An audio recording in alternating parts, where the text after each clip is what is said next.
one of the things that made a massive difference to me, and again, I would look at it, is the people you work with. Right? So Expand on that. yeah, so like, okay, and I'm just using this as a broad example. If you have clients and you don't like them, and you have team and you don't like them, like the chances of you being a happy person are quite low. Where it's like, I love my team. I think the team's awesome. And it's like, I enjoy working with you sometimes. Yeah, it's a slopey scale. Yeah. So I think like one of the things people could do when they come to their business and maybe even their life is like start to adjust, whether it's clients, the suppliers, like whatever it is, like where the people you're surrounded with, I think that has a large influence on happiness.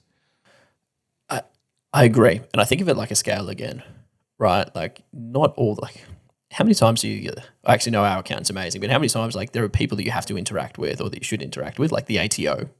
And it's like, this is not going to be a great interaction. However, I've had some lovely people from the ATO, by the way. But anyway, that's... I had to shit on someone, come on. And it's like, well, this is just never going to be great. Like I just have to deal with that kind of thing.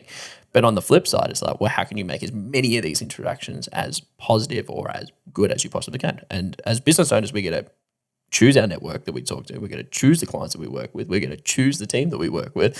So why do I make them all not have a, do I want to have a beer with them factor?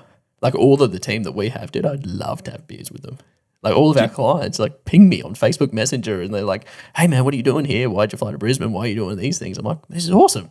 Like this is the types of people that I want, as opposed to a lot of other people just don't want to know their clients, don't want to know their team because they just see it as a stepping stone.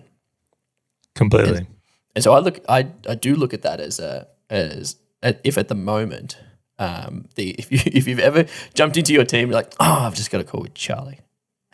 Like it's like the question is, really, well, how could you turn that into I've got a call with Charlie? Like how could you turn that into a positive? And it just could be it's the wrong person, the wrong client, right? Like some people seem like the right person from out of the gate, and I know a lot of people who recruit employees with the beer factor. Like if I can't see myself having a beer with this person, I will never employ them.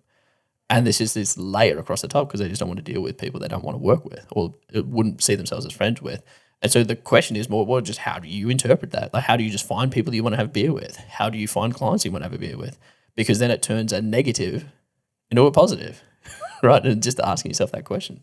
Do you know what's interesting? I'll share a story on this. When I was a plumber way back, I once worked on, and I won't actually name the business or anything from there, but I worked on a site that was actually for processing chicken. So we called it the chicken farm. So literally this is, and I don't think of it like this, is like it's where chicken goes to turn into the products you would buy at the supermarkets. The wrapped chickens, yep. Yeah, which I think you would have to call it like an abattoir to a degree, an abattoir. Maybe? I don't know that. Anyway, yes. There's a bit going on there. So as a plumber, like there's a lot of pumps and tanks and things that have to go through so they can process the waste at these joints. You can't just send the remains of chicken down the drain. Doesn't work like that. Anyway, so what's really interesting is like there was a particularly like easy job at this place, which was just like laying new pipes. Nothing. It was like for a whole new section, everything's clean and new and no smell. Really key point. Right. And I'm working on this section in the beginning, but it's like, do you know what's really interesting? All the people that are working in this section are like trying to knife me in the back. They're all like complete, well, just assholes to put it out there. Yep. So there was a thing going on this site where people were really concerned about making it to the next job.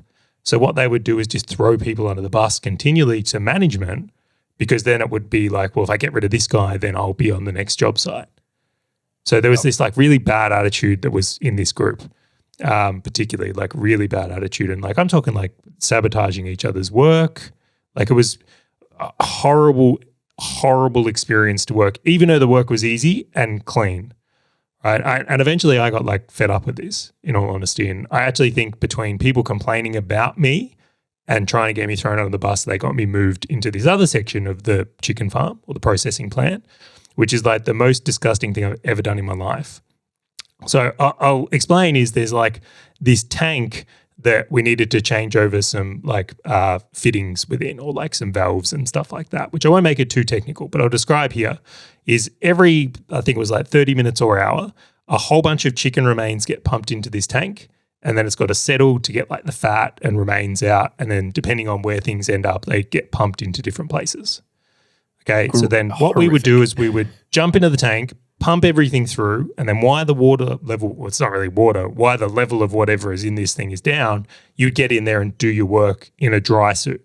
So you're in like one of those suits people wear for fishing so that they don't get wet, because you did not want to be in this. Trust me. Like just, I'll tell you right now, just to really fill in a point, right? You may go to your supermarket and think, raw chicken and meat, that's kind of gross. I want to assure you, everything that didn't get put in that packaging, way worse. That's where you were pumping water. That's where we were. So just imagine my day. I'm quickly pump it out, get in there, do a little bit of work. Then the ballad go off and it's like, oh crap, next load's coming. You got to get out. Then it will come in. Anyway, the people that I was doing that with, the best. It was practically a party. It was just because it was so gross, it was funny. So all day long, we are laughing, absolutely laughing. And at the end of every day, because it was kind of known we're doing this horrible job, is like we would always get a couple of beers. People would like donate to the cause, like you're taking it for the team. So I've gone from like, I'm working in like perceivably the easiest job that's clean and nice to now working in the worst of the worst. And yet I'm having way more fun and I'm like way happier and enjoying it. So it's like, it was really one of those moments where I look back on now, I didn't necessarily appreciate it in the same light, but who you work with matters so much more than even the work you do. Totally. I think that is something that's not enough people kind of talk about, because I've had the same as well, where I haven't been in chicken carcasses, unfortunately. Well, fortunately, I guess. It's a special part of my life. I was going to say, these hands ain't touched a screwdriver, Charlie. Like these big keyboard hands. Yeah, but surely this could happen in corporate politics as well, or even in any endeavor. And it was really interesting. So we worked at one of the startups, the tech startups that I've got.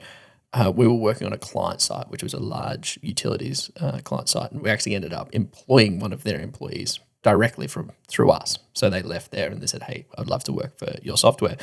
And the interesting thing that he told this story about was, in their organization, it was all around how does someone get up above someone else. And the way to do that is either you make yourself look really, really good, or you pull everybody else down so that then you become the tall poppy, right? And so it was like this whole sort of backbiting and sort of behind everybody's, just basically just things that you would never want to be part of. And then he joined our organization, where the work was actually a lot harder. We'd work a little bit longer hours and do all of these sort of challenging things compared to large corporate, right? And his view was, he's like, I actually prefer this, because even though it's more stressful and a bit harder, everybody is there for the cause. Everybody is a phone call away, no matter what time of the day it is. Everyone laughs about it. People own their mistakes. They're not trying to throw mistakes on other people, which means it's like, I feel like I can make a mistake here and we'll work through it together. And his interpretation, as he's telling this story I'm like, well, why do you enjoy it so much? He's like, this is why. He's like, you like support mistakes. You laugh at things. You guys are all together. You go out for coffees. Like you bring this human element of not so much hugely friendship, but you bring this element to work that makes me want to be there. And so he was always the first one in the office, the last one to leave kind of thing. And I was like, that's an interesting point, because it's like, to your point, it's a harder work and it's more stressful work, but he enjoys it more just because he doesn't have to look over his shoulder for people throwing him under the bus or trying to bring him down or sabotage his work or do any of those things.